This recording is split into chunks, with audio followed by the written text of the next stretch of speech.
আজ আমি তোমাদের পঞ্চতন্ত্রের 4টি গল্প পাঠ করে শোনাব। প্রথম গল্প ষাঁড় আর সিংহের বন্ধুত্ব।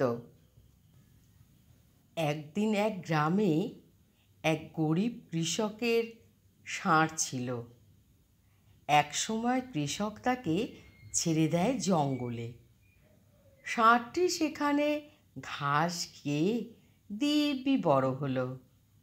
তার ডাক শুনে পুরো জঙ্গল কেঁপে উঠত। ওই জঙ্গলে বাস করত এক সিংহ, প্রাণীদের রাজা। ষাঁড়ের ডাক শুনে সিংহ প্রথমে ভাবল, আরে এ তো আমার থেকেও শক্তিশালী, কোনো দানব নিশ্চয়ই এসেছে। কিন্তু পরে সিংহ বুঝল যে ওটা শুধু ষাঁড়। তখন তারা দেখা করে কথা বলল। ধীরে ধীরে সিংহ আর ষাঁড় ভালো বন্ধু হয়ে গেল। এবার বাঁদরগুলো ষড়যন্ত্র করল।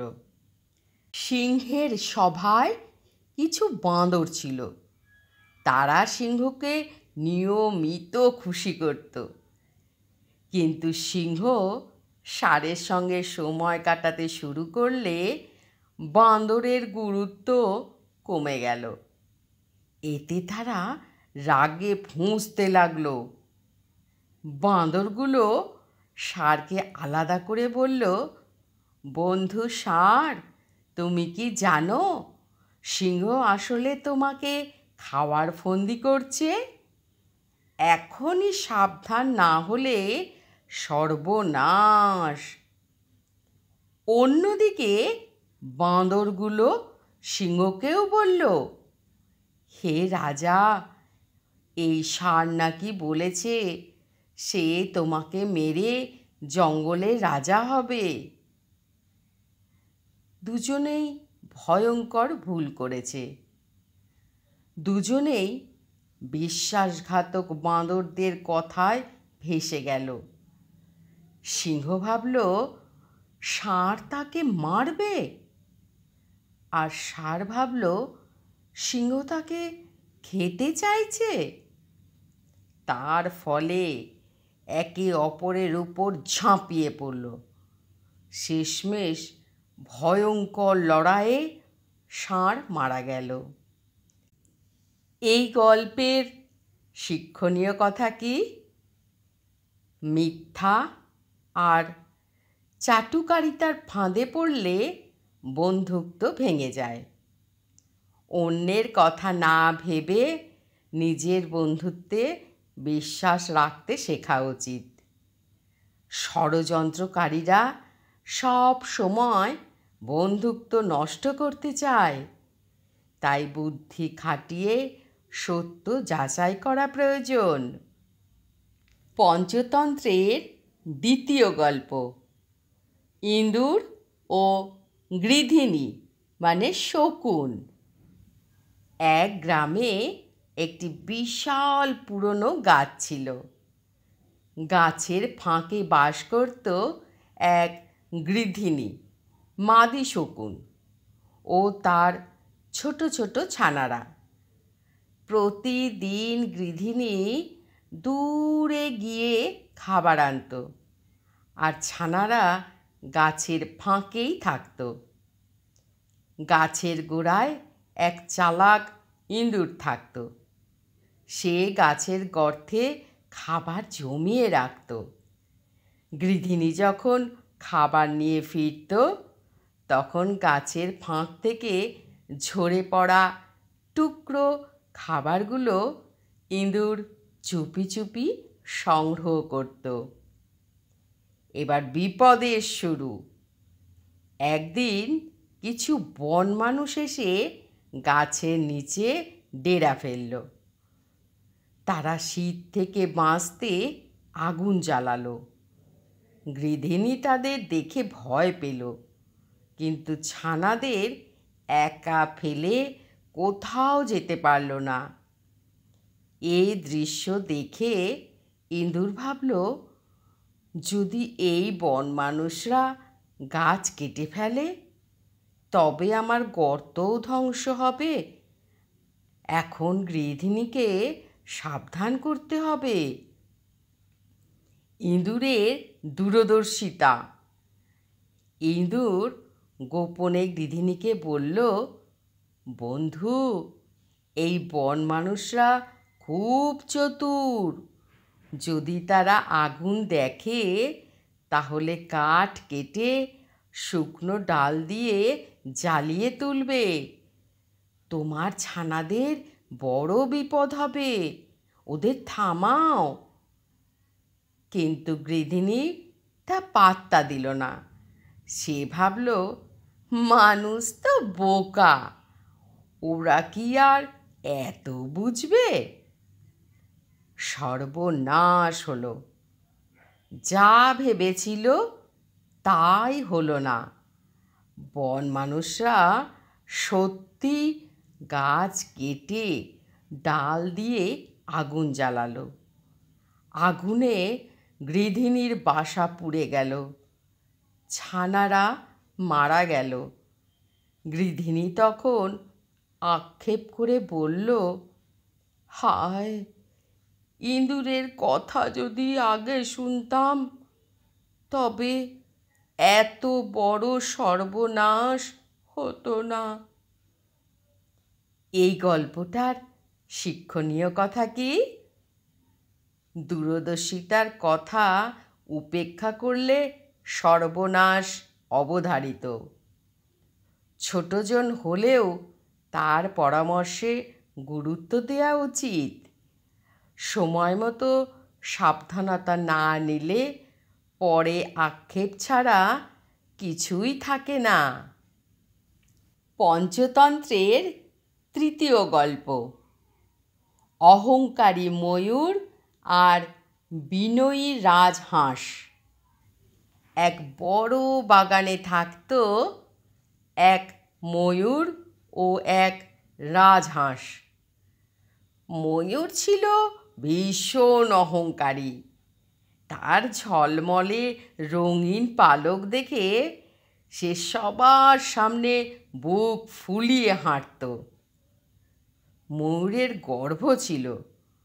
ময়ূর প্রায়ই রাজহাঁসকে বলতো, দেখো রাজহাঁস, তোমার পালক সাদা আর সাধারণ, আমার মতন রঙিন ডানা কারো নেই।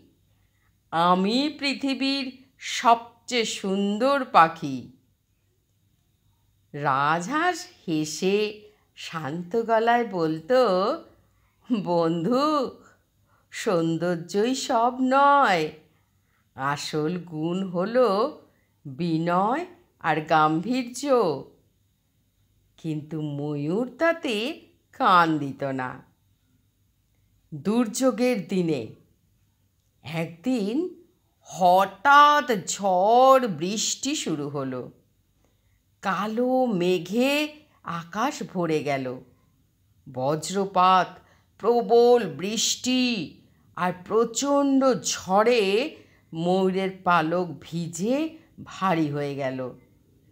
সে ঠিকমতো উঠতেও পারল না, ভিজে মাটিতে লুটোপুটি খেতে লাগলো। অন্যদিকে রাজহাঁস শান্তভাবে উড়ে গিয়ে কাছের হ্রদে আশ্রয় নিল। জলে গিয়ে সে নিরাপদে ভেসে থাকল। ময়ূরের কি উপলব্ধি হলো? ঝড় কেটে যাবার পর ময়ূর ভিজে কাঁপতে কাঁপতে রাজহাঁসের কাছে এলো। সে লজ্জিত মুখে বলল, বন্ধু, আজ বুঝলাম সৌন্দর্য নয়, আসল শক্তি হলো বিনয় আর বুদ্ধি। আমি অহংকার করে ভুল করেছি। রাজহাঁস স্নেহভরে বলল, বন্ধু, দেরিতে হলেও যদি শিক্ষা পাও সেটাই বড় কথা। এই গল্পটার শিক্ষণীয় কথা কি? অহংকারে সর্বনাশ হয়, বিনয়ে রক্ষা মেলে। সৌন্দর্য বা বাহ্যিক চাকচিক্য নয়, আসল গুণ হল জ্ঞান, বুদ্ধি ও বিনয়। বিপদের দিনে কেবল বিনয়ী আর বুদ্ধিমান মানুষই টিকে থাকে। পঞ্চতন্ত্রের চতুর্থ গল্প, খরগোশের বুদ্ধিতে সিংহের পতন। এক বড় জঙ্গলে থাকত এক হিংস্র সিংহ। সে প্রতিদিন শিকার করতে করতে জঙ্গলের সব প্রাণীকে মেরে ফেলছিল। প্রাণীরা সবাই ভয়ে কাঁপত। সিংহের অত্যাচার। একদিন প্রাণীরা একসঙ্গে সিদ্ধান্ত নিল, আমরা প্রতিদিন পালা করে একজনকে সিংহের কাছে পাঠাবো, যাতে সে খেয়ে শান্ত থাকে। তাহলে সবার প্রাণ একসাথে রক্ষা পাবে। সিংহ এতে রাজি হলো। প্রতিদিন এক একটি প্রাণী তার কাছে যেত। খরগোশের পালা। একদিন খরগোশের পালা এলো। খরগোশ ছিল ছোট ও দুর্বল, কিন্তু ভীষণ চালাক।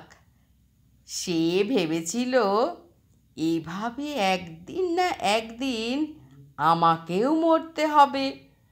তার চেয়ে যদি বুদ্ধি খাটিয়ে সবাইকে মুক্তি দিই।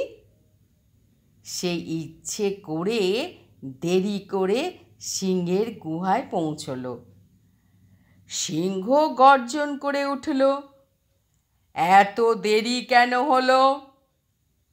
খরগোশ মাথা নত করে বলল, মহারাজ, আমি তো সময় মতোই রওনা হয়েছিলাম, কিন্তু পথে আরেক সিংহ এসে আমাকে আটকে দিল। সে বলল, এই জঙ্গল তার অধিকার। আয়নার চালাকি। সিংহ ক্রোধে কাঁপতে লাগলো। আরে, সাহস কি আমাকে ছেড়ে আর একজন রাজা? খরগোশ বুদ্ধি করে তাকে একটা গভীর কুয়োর কাছে নিয়ে গেল। সে বলল, মহারাজ, ওই কুয়োর ভেতরে সেই সিংহ আছে, তাকান। সিংহ কুয়োর জলে নিজের প্রতিবিম্ব দেখে গর্জে উঠল। প্রতিবিম্ব ফিরল দ্বিগুণ শব্দে। সিংহ ভাবল, ওই শত্রু। সে লাফ দিয়ে কুয়োর ভিতরে ঝাঁপ দিল। সঙ্গে সঙ্গেই ডুবে মারা গেল। প্রাণীদের মুক্তি। খরগোশ ফিরে এসে সব প্রাণীকে খুশ খবর দিল। প্রাণীরা উল্লাসে খুশি হয়ে খরগোশকে বরণ করল। এই গল্পের শিক্ষণীয় কথা কি? বুদ্ধি আর কৌশল দিয়ে দুর্বল ও শক্তিশালীকে হারাতে পারে। অহংকারে ভর করলে সর্বনাশ অবধারিত। বিপদে আতঙ্কিত না হয়ে ঠান্ডা মাথায় ভাবলে পথ বের হয়। আমার এই পঞ্চতন্ত্রের 4টি শিক্ষণীয় গল্প তোমাদের কেমন লাগলো? আর কি কি শিক্ষা গ্রহণ করলে? যদি ভালো লেগে থাকে অবশ্যই আমাকে কমেন্ট করে জানাবে যে গল্পগুলি কেমন লাগলো আর কি কি শিক্ষা তোমরা গ্রহণ করতে পারলে। তার জন্য কি করতে হবে? অবশ্যই আমার এই ছোট্ট চ্যানেলটিকে সাবস্ক্রাইব করে পাশে থেকো আরও এরকম সুন্দর সুন্দর গল্প শোনার জন্য। আজকের মতন টাটা।